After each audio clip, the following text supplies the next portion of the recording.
2 айдан бери дайынсыз болуп жаткан Кызыл Жол кварталынын жашоочусу Мактым Кожонованын жансыз сөөгү табылды. Бул тууралуу Баткен облустук ички иштер башкармалыгынан билдирди. Маркумдун жансыз денеси 24 январ күнү эртең менен өзү жашаган жерге жакын жердеги тикендердин арасынан табылган.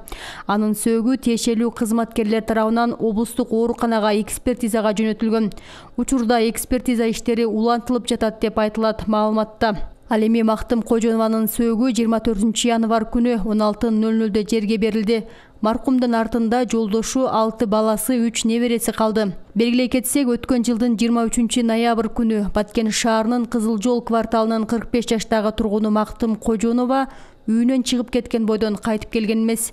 2 айдан бери аны күч органдары, жакындары жана айылдаштары биргеликте издөө иштерин жүргүзүп келген.